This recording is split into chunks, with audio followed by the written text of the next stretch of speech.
Assalamualaikum warahmatullahi wabarakatuh. Ketemu lagi dengan saya Miftauddin di channel Miftauddin Santuy.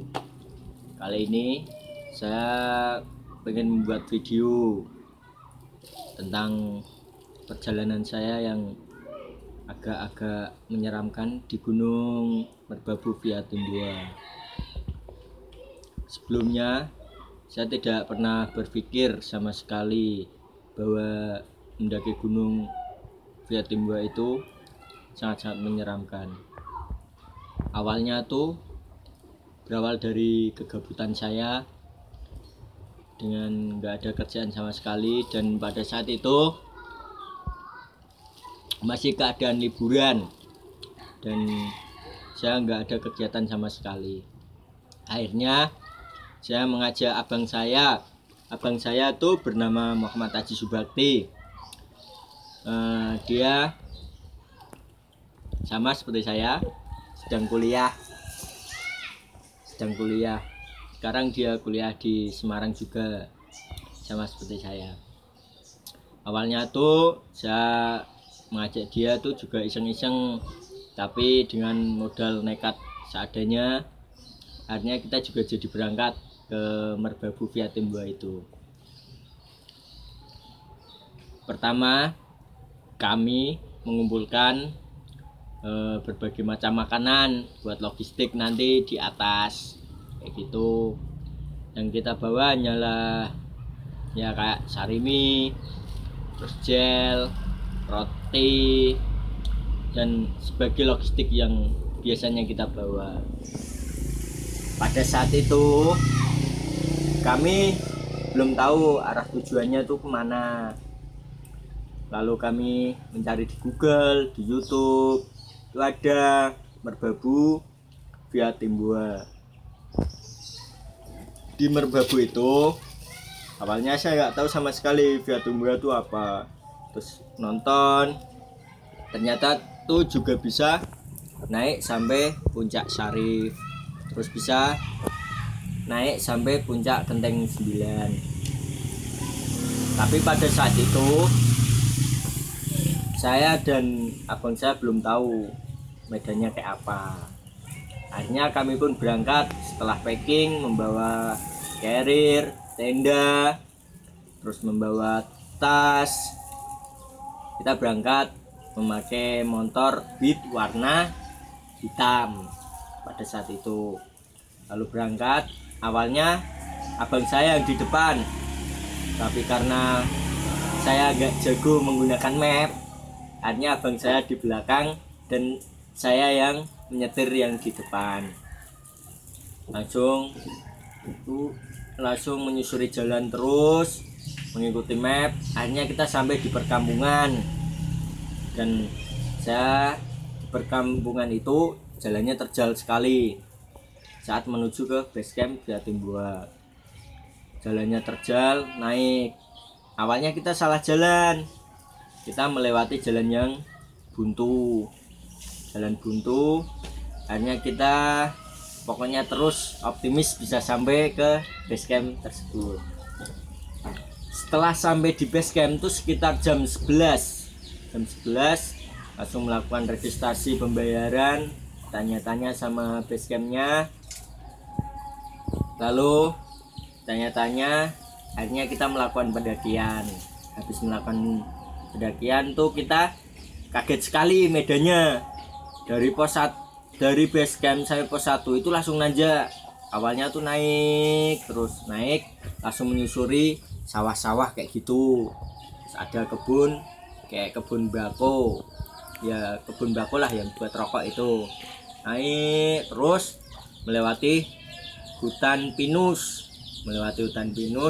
Hanya kita sampai di pos 1. Di situ masih ada sumber. Sebenarnya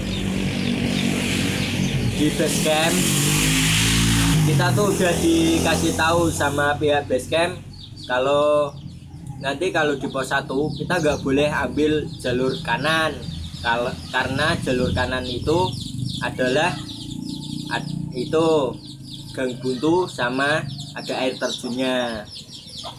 Nah, kita di base camp tuh harusnya ambil yang lurus. Nah, kita malah ambil yang kanan. Karena kenapa kita ambil yang kanan tuh alasannya, jalur yang lurus tuh sangat-sangat rimbun sekali, sangat banyak banget kayak ilalang, kayak rumput yang tinggi-tinggi banget. Dan kita ambil yang kanan karena jalurnya tuh bersih dan nggak ada, ibaratnya udah emang jalur kayak jalur pendakian kayak gitu. Nah, kita ambil yang kanan, terus menyusuri jalan, terus itu dari pihak base camp aslinya udah ngasih tahu kalau kanan itu pernah digunain ada adventure dari salah satu kampus di Universitas Semarang. Kalau tidak salah dulu tuh namanya itu apa, lupa aku, namanya Kadal Gurun. Nah, intinya Kadal Gurun kayak gitu. Nah, gitu langsung kita ngikutin jalan lurus, terus nanjak banget jalannya. Terus akhirnya dari jam 12 siang itu kita sampai di pos 2 itu sekitar asar, jam 3 akhirnya kita melakukan sholat, terus ada sumber juga di pos 2, kita ngambil air, terus ya makan roti yang kita bawa tadi kayak gitu. Terus kita lanjut perjalanan sampai pos 3. Sampai pos 3 tuh hampir maghrib dan kita memutuskan untuk istirahat sejenak dan minum aqua yang kita bawa tadi. Selanjutnya kita akhirnya langsung meneruskan perjalanan, dan pada saat keadaan itu perjalanan udah mulai gelap, matahari udah nggak ada, udah terbenam. Nah, udah terbenam, lalu kita meneruskan perjalanan sampai kita nggak kelihatan jalan sama sekali. Akhirnya kita sampailah di air terjun yang dimaksudkan sama bapaknya itu tadi. Nah, sampai air terjun karena pada saat itu pas kita lagi ke sana tuh musim kemarau, jadinya air terjunnya nggak ada airnya sama sekali, dan begitu suasananya sangat-sangat singgup sekali lah kayak gitu, suasananya kayak mencekam banget suaranya. Terus ada suara-suara kayak menakutkan kayak gitu, banyak sekali. Terus akhirnya kita tetap pokoknya harus sampai puncak, kita jalan terus. Akhirnya sampai jam 9 malam, terus kita belum memutuskan untuk istirahat, kita masih nanjak terus, nggak ada jalan sama sekali tuh. Jadi kita nanjak terus ke atas sampai akhirnya kita tuh sampai menemukan jurang. Kalau tidak salah dulu itu kita udah di bawah dari tower dari yang ada di Merbabu itu. Soalnya saya udah pernah mendaki Merbabu dan pernah ngecamp di bawah tower itu. Karena kita melihat tower, kita sangat optimis bisa sampai puncak. Tapi kita susuri jalan terus, nggak bisa sampai puncak. Jalannya sangat terjal sekali dan sangat gimana ya, tinggi banget kayak gini jalannya, udah nggak bisa dilalui sama sekali. Naik terus tuh nggak bisa. Akhirnya jam 12 malam kita memutuskan untuk turun ke pos 2 lagi. Karena kaki saya sangat capek, saya nggak bisa jalan cepet kayak pas awalnya tadi. Akhirnya pada saat kita turun itu kan kita melewati tebing-tebing kayak gitu, satu jalan kayak gitu, nggak bisa dilewati untuk 2 orang, cuman bisa untuk 1 orang. Nah, di saat itu abang saya tuh jatuh di situ, jatuh di jurang. Saya udah bingung, udah mau ngapain tuh, udah bingung, jatuh di jurang. Akhirnya mas saya masih bisa pegangan pada satu ranting kayak gitulah, masih bisa pegangan. Terus habis jatuh, ya udah jatuh, malahan udah jatuh. Terus akhirnya saya tolongin bisa naik lagi ke atas. Nggak kebayang kalau abang saya tuh jatuh nggak bisa naik, itu nggak kebayang pulangnya kayak gimana tuh, nggak kebayang. sangat senang sekali. Soalnya di situ suasananya sangat mencekam banget, kayak emang ada makhluk-makhluk yang ngikutin dari belakang kayak gitu.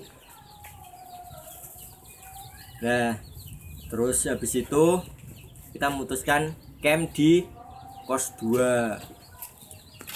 Dan akhirnya kita masak mie, masak semua yang kita bawa, kita masak buat malam itu.